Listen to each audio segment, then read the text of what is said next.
Hello and welcome to Kimboshi Radio, where Nick, the Basho is over. And just to start things off, so when last we talked, we were obviously doing our preview show, and indeed, Teru did not compete at all in this Basho. That's fine, we might get one more great run out of Teru if he's allowed to sit out a couple tournaments, he's achieved the goals he wants, now maybe he just takes his time to try to do what Hakuho did and finish one last Zensho Yusho. Where, again, remember, Hakuho defeated Terunofuji. They were both 14-0 going into the last day. That's one of the best matches in this current generation of sumo, in my opinion. It was insane and historic. And that was basically, there was this little bit of tension where, oh, does Teru technically need to win this match so that he wins this tournament so that he gets promoted to Yokozuna? In the end, the JSA did promote him to Yokozuna anyway, so no harm, no foul. Everything worked out. But that makes me think, again, here, like, we have these three contenders now because Onosato is the victor. Let's stop burying the lead. And now has two U-shows and the fastest ever run to Ozeki. How do you feel about Onosato? Let's start there. Honestly, I've been pretty impressed with him. I don't. Has he won against Terunofuji? I cannot remember for sure. I'll look it up while we're chatting, but otherwise keep going. Yeah, because that was the big thing last tournament is that Kotozakura was the front runner for Yokozuna, and it was huge that he had gotten his victory over the Yokozuna Terunofuji. So I'll pull that up because that is a big thing. But with that, why is that an important category for you? Oh yeah, he beat him in July. He's the one who ended Teru's Zensho Yusho hopes. Teru was 10-0, and then And I Onosato think, beat him. truthfully, for me, that's a huge deal because right now he's going up to Ozeki, where it's like before that, I think Kotozakura for me was Mhm, the between the Ozeki was the most likely to get promoted again. Now I'm mhm, like, I don't think so. Like he hasn't gotten a Yusho win. He's very talented, mhm. but I think Onosato is clearly going to be the dominant, and I'm really hoping that he serves to like push the other two to be like, hey guys, he's here now. Right. Hey, he caught you, and he caught you real fast in this race, and now Hmm. let's not even say that. It's not a game of catch up. He's not breathing down your neck. Like he's in front. So Onosato looked so good. Got a 11-0 and then picked up a loss to Wakataka Kage, which was like somewhat shocking because Wakataka Kage had already blown his outside chance at the U show the day before, but actually I think that's why he got the Onosato win is sort of almost like out of frustration at himself of blowing his own chance. So he's like, well, I can sure as heck beat the guy who's winning. Um, so that's a great story that we need to touch on as well later. But Onosato looked very much through the first week and change like he was going to get a Zensho Yusho to do this, which was insane. Ended up finishing 13-2, which to me is a little disappointing, but not. I mean, that's great. And we had a post on the community tab in YouTube about like his 12 wins a Yusho because his stable master, the former Kizuna Osato, is the one who says 12 wins is not a U show. He at least 13. Well, he got 13, so there you go. I One of just my favorite things yeah. that pops up here that keeps popping up, I think, is Hoshoryu and Abi Mhm. keep derailing winners. It's so good, Like yeah. Abi was Onosato's one of his losses in the end, which makes Last day. very little sense. Yeah. And Kirishima, he's right there. He's catching up to Onosato. Hoshoryu takes him down. Yeah. Now he's one behind and it doesn't recover. Yeah, could And never. he did the same thing last time to Kotozakura. Yeah. Oh, was it Abi who knocked off Kotozakura last time too? It was Hoshoryu. Oh, Hoshoryu. Yeah. Gotcha. Yeah. Those two are just there to derail winners. I know, it's awesome, and Hobby in particular, just, like, on that last day I mean, I loved it because it's a little bit of that show your sumo pride stuff, which I know is a cliche or whatever, but Hobby gonna lose not only his Sekiwake rank, but gonna fall out of the Sanyaku entirely, just looking awful all basho, but then last day, show your sumo pride, knock off the 13-1 soon-to-be Ozeki, and the young gun, like, it was fun. Not like I don't know, it just it's good to see that a guy didn't roll over and quit. That's all I'm trying to say. Yep. And I feel like it's kind of par for the course for Abi, where he's like, oh, shoot, I didn't get this time. He spent 3 at Sekiwake. I think that might be his longest. Nice, yeah. I mean, yeah, and he'll bounce back, like, it's weird. Oh, he always does.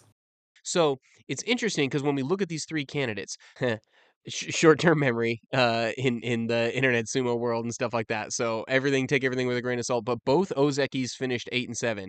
Not good. This is when we had the Mitakeumi Shodai Takakeisho era. People were frothing at the mouth in fury over these like sneaking past Kadoban, right? So like neither of these guys will be Kadoban next Basho. But that's not good. You don't want a simple Kachikoshi from your Ozekis. So Onosato looks like the guy. But Onosato had two very interesting losses. Basically, I guess what I'm trying to say is Onosato is not a Yokozuna right now. If he's a true Yokozuna, and I'm not, because Teru in that 2021 at his peak, Teru doesn't lose matches to like Wakataka Kage and Abi twice in a 4-day span at the end of a Basho to make it tight. Like peak Teru, healthy Teru, no. He blasts through that.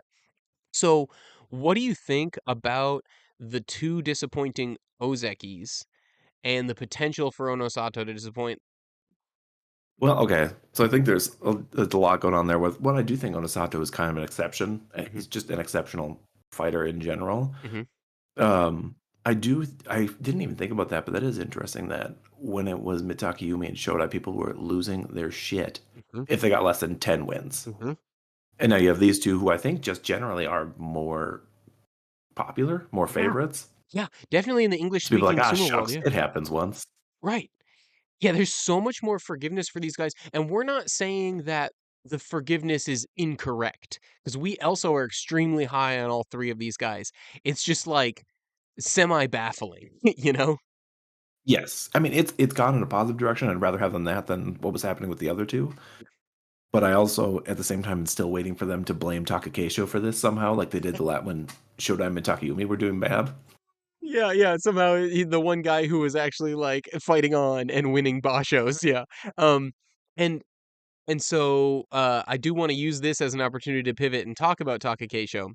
But yeah, before we end this, like, so we're still high on these guys, but I mean, Hoshoryu is still building his body. He's been at this clip where like every other basho he adds 10 kilos. This basho you saw, he was doing a lot more vertical sumo, a lot more just straightforward pushing and thrusting and crushing guys with it, you know? But I do think that's kind of new for him, and I think ultimately it'll make him better to I mean that was already part of his repertoire, but to make that an elite part of his repertoire as well.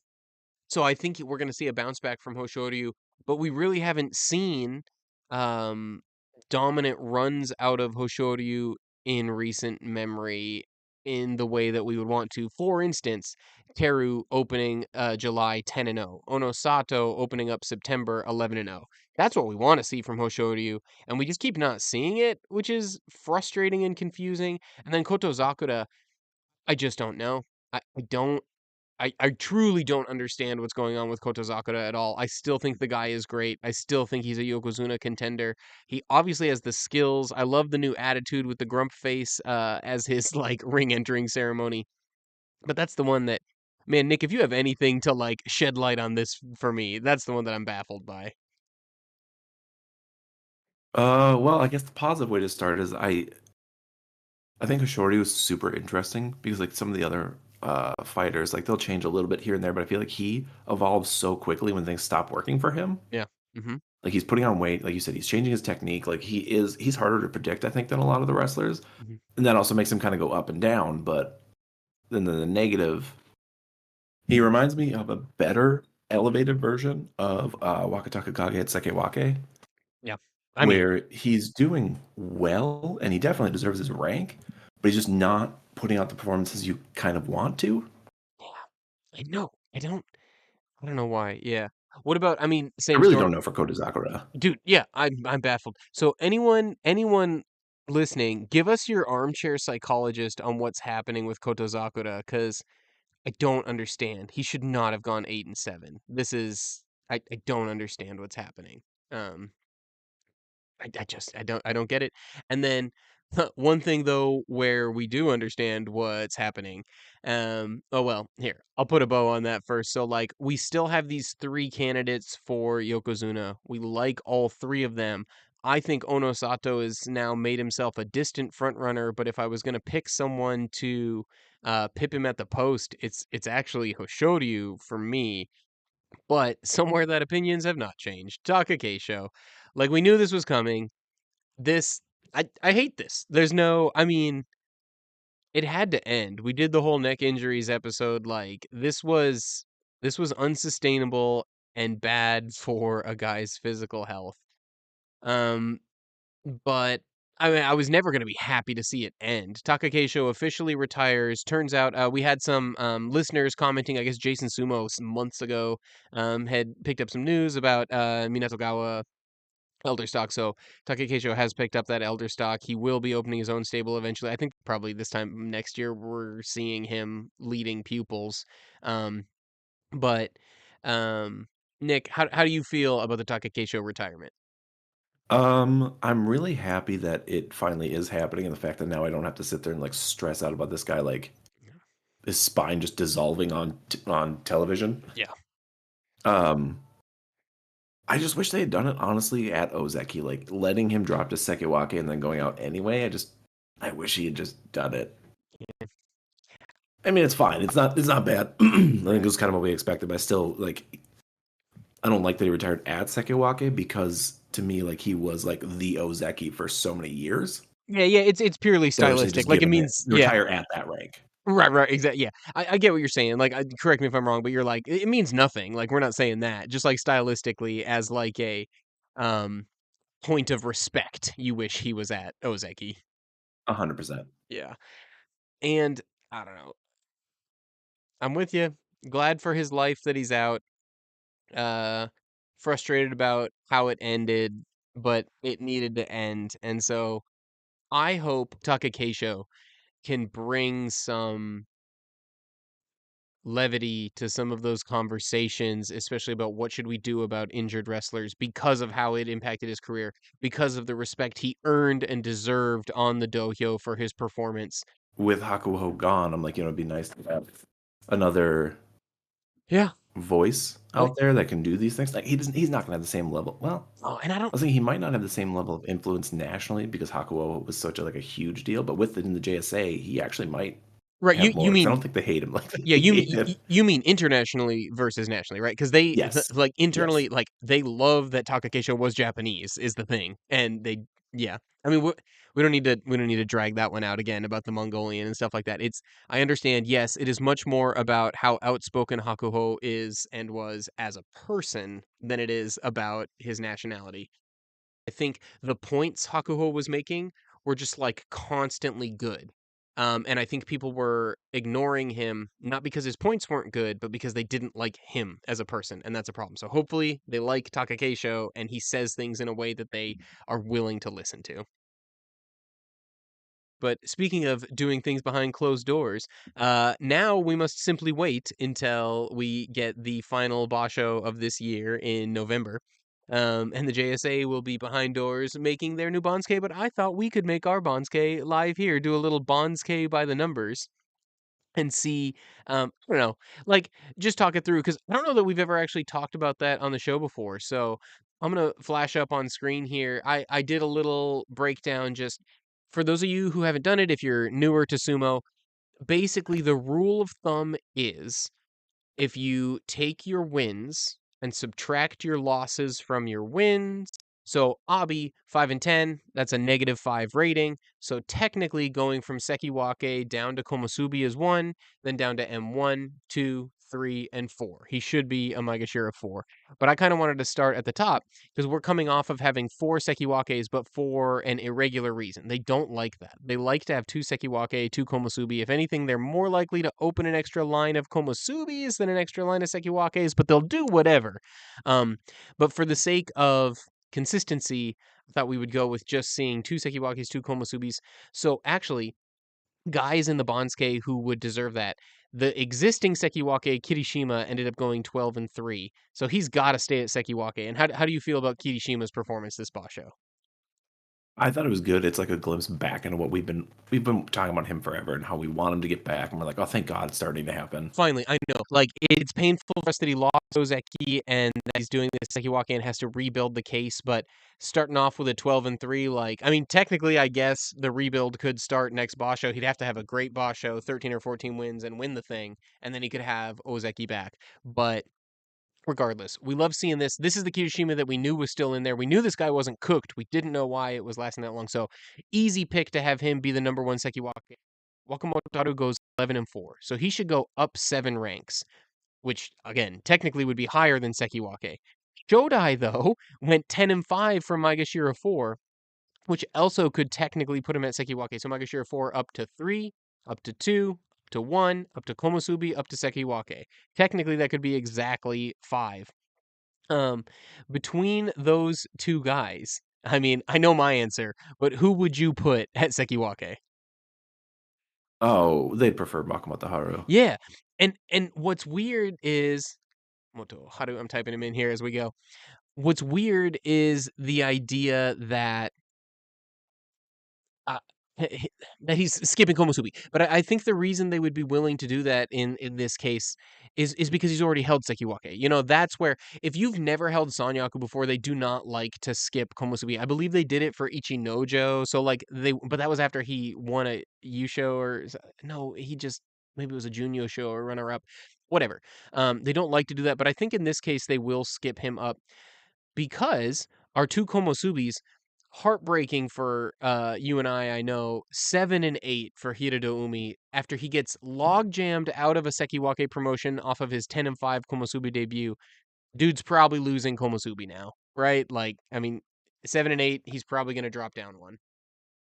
I do think he's getting lucky that most Takanosho, Tobizaru, and Tamafuji didn't do well either, so I don't think he's going to drop down far. I think he'd drop down to 1. Yeah, me too. I think he'll drop. But Yeah. I also was curious with Daisho getting 8 and 7 if you thought they would bump him to Sekiwake, Wakamoto Haru, and Shodai to Komusubi. I know. This is Or what do you think they'll stick Wakamoto Haru above? I'm with you, because this is the thing. That's the weird one, is with Daisho. Because Daisho and Wakamoto Haru were for a long time, I think 3 or 4 bashos together as Sekiwake's holding it down. They're obviously both at that level competitively. So that's not a problem. So it's interesting to me because my personal opinion is I think Daisho gets frozen. I think 8 and 7 and they keep him where he is.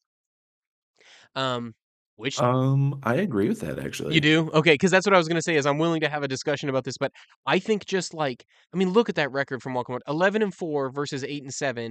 So I would put him there. Which the next interesting question then is, okay, so Shodai has to be the Komosubi, right? But hold one moment, please. What do you think Oho at M2? After 11 days, it looked like a lock that Oho was going to make his debut into the Sanyaku, which, like, for you and I, we've had people talk on the show in the comments, which we loved, um, about how we were too down on him. Because, again, Oho, like, at 19 was fighting in Sanyaku. His body was not the body it was going to be, and he's got nobody else in his stable at this level to train against. He's still insanely young. He's still only 23. I don't think he turns 24 until next year. He loses to both Wakamoto Haru and an absolutely cruising Nishikigi, who had a stellar bounce back basho. But here's what I think was an important match.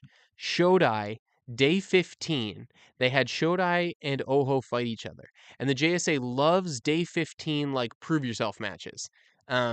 I think that's what that was. So technically, while Shodai's record from M4 at 10-5 could technically qualify him to go all the way to Sekiwake, and as a former Ozeki, he could go there. Um, I don't think it's going to happen. I think that last match was them saying to Oho, "Hey, why are you falling apart here? We're gonna put Shodai at Komusubi instead of you. Oh wait, you just beat him." I think that has to mean that Oho goes up and Shodai gets frozen all the way out of the Sanyaku. What do you think? That's actually okay, so that's really intriguing. I Huh? Huh? think man, that's good. I'm wondering if they don't put Oho above there because I think at this point they still just do not like I Shodai. did good. Yeah, come on. He's in cruise control, just cashing checks. Yeah, and I don't think they like that. No, of course not. So if I have swayed you, I'm putting Oho at Komusubi, and Shodai is only my other M1. No, I agree. Yeah. So That's my kind of logic there, and those are all basically of the Sanyaku contenders that were going on here, except one. And now we have not yet talked about this, but Wakataka Kage from M7 ends up going 12-3. So technically, that's like a Junyu show, right? Technically, he got the same record as Kirishima up in there contending, which is kind of what we expect him to do. He did do it against lesser competition, so his record at 12-3, that's a +9. And he was fighting at Maegashira 7. So technically, that could be a promotion all the way to Komusubi. But based on the logic that we just discussed, like, there's no room. I think he gets frozen out and is only a Maegashira 2 this Basho. I agree, and to me that makes sense because he's been away from the Sanyaku for so long that this is a good this is like essentially this is his final test. Like, Right. can you rank at from here? Yeah. Like, You're gonna fight Sanyaku, you're gonna fight people at the upper Megashiras. if Atami Or you still Fuji, have it. yeah, if Atami Fuji has to continue struggling between M1 and M3 constantly, if Gonoyama is going to keep getting pushed up here and then pushed back down or whatever, like, it just seems logical. It seems like both what the JSA would do, and it seems fair that, like, Wakataka Kage is going to have to fight one Basho up in the M1, 2, 3s. In this case, I think M2, where in the next Basho he's going to fight every single Sanyaku member, a la Takanosho, right? Like, we saw Takanosho take a brutal, bloody nose this Basho at 4-11, -7. He's going to drop way down there. But I think that he's got to have a prove yourself tournament, and I think anything less than 9-6, and I'll be disappointed. I think Wakataka Kage can beat these guys. I think he just proved it. I'm looking for 10 wins from him, and I'm looking to smash his way back into the Sanyaku, like what his brother just finally did. Right? Like, that's the performance we want.